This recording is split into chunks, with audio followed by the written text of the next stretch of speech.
twagiye tureba inkuru ya Yesu nk'uko ivugwa mu butumwa bwiza uko bwanditswe na Luka. Itangirana no kuza k'umwami udasanzwe wavukiye mu bukene no mu buryo buciriritse. hanyuma tubona Yesu nk'umwigisha n'umuhanuzi. Yajyaga hirya no hino muri Isirayeli yose ahamagarira abantu kubaho ubuzima buhindutse rwose, aho abanzi bahinduka inshuti, abakene bakitabwaho, aho abantu babarirwa ibyaha byabo. Yavaga mu mujyi akajya mu wundi, ahamagarira abantu kumukurikira no kubaho imibereho igengwa n'ubwami bw'Imana muri ubu buryo buhindutse rwose. Yanerekanye ibimenyetso byinshi n'ibitangaza, nuko Abisirayeli benshi batangira kwiringira ko ari we azakiza Isirayeli Abaroma, akanashyiraho ubwami bushya bw'amahoro n'ubutabera. Muri make ko ari we uzazana ubwami bw'Imana. Ubwo abakuru b'idini b'icyo gihe nabo bari bategereje ubwami bw'Imana. Nyamara kuri bo ubutumwa Yesu yavugaga bwarabahangayikishaga cyane. Bo bibwiraga ko bazarushaho kugira imbaraga n'icyubahiro mu gihe ibi byose bibaye ubusa. Ariko Yesu yavugaga ko ubwami bw'Imana ari ubw'abakene, abanyamahanga, kandi ko imbaraga nyazo ari ugukorera abandi mu rugo. Aya makimbirane yarushijeho gukomera ubwo Yesu ari Yerusalemu yirukanye mu rusengero abahagurishirizaga ibijyanye n'ibitambo, maze yita abakuru ba Isirayeli agatsiko k'ibyigomeke. Nuko bafata Yesu bamurega ku bategetsi b'Abaroma, bamushinja ko yigira umwami w'ibyigomeke. Ashyikirizwa bamwica nubwo we nta cyaha yari yakoze. Hanyuma bamujyana inyuma y'umujyi, bamwica bamuhora ibinyoma.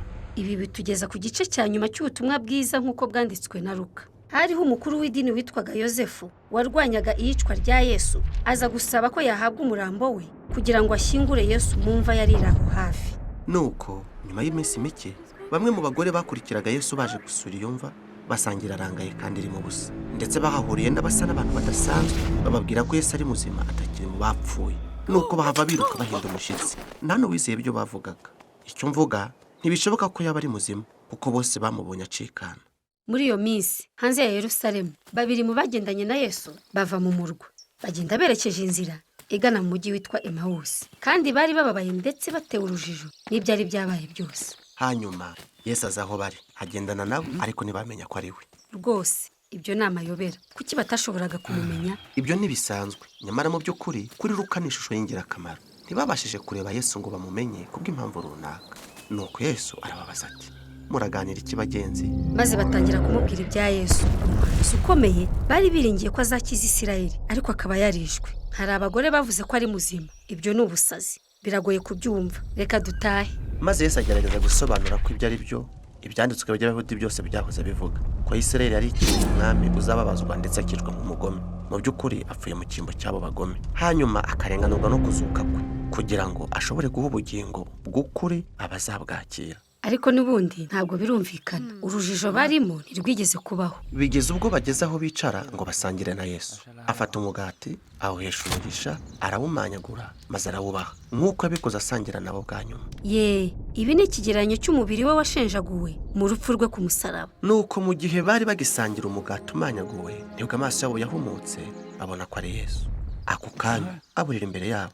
Nuko iyo nkuru irangiriraho. Iyi rero niyo nkuru y'uburyo bigoye guhishurirwa Yesu uwo ari we koko. Ibi ni byiza cyane. Icyo mvuga, bishoboka bite ko imbaraga z'ubwami bw'Imana n'urukundo byayo bigaragarizwa mu kwicwa by'agashinyaguro k'uyu mugabo? Bishoboka bite ko umuntu wicisha bugufi agahinduka umwami w'isi yabanje kuba umunyantege nke akanitanga? Biragoye cyane kubisobanukirwa. Nyamara iki ni cyo butumwa buri mu butumwa bwiza nk'uko bwanditswe na Luka. Bisaba guhinduka mu mitekerereze yawe kugira ngo ubone kubisobanukirwa ndetse wakira ubwami bwa Yesu buhindura byose. Ubutumwa bwiza nk'uko bwanditswe na Luka busoza Yesu ari kumwe n'abigishwa be bose basangira irindi funguro, kandi buri wese yabaga ari kwikanga akamero k'umubiri we w'umuzuki.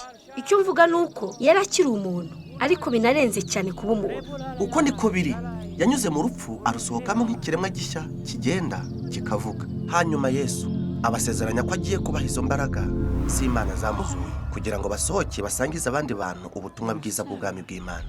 Nyuma y'ibi Luka tubwira ko Yesu yazamuwe mu ijuru, mbega gusohoka kwiza. Ariko se kuki aburira mu kirere? Mu isezerano rya kera ijuru ni ryo ntebe y'Imana y'ubwami, ijuru ryirengeye byose. Ubu rero nibwo buryo Luka yerekana ko Yesu yimitswe nk'umwami w'isi yose uwo mu buryo bw'ubumana. Intumwa zizakomeje ziri muri Yerusalemu baramya Imana na Yesu bategereje za mbaraga nshya. Aha niho ubutumwa bwiza busoreza. Ubu noneho Luka agiye kwandika uburyo bakiriye izo mbaraga no kugeza iyo nkuru mu isi, kandi ibyo nibyo bivugwa mu gitabo cye cya kabiri cy'ibyakozwe n'intumwa.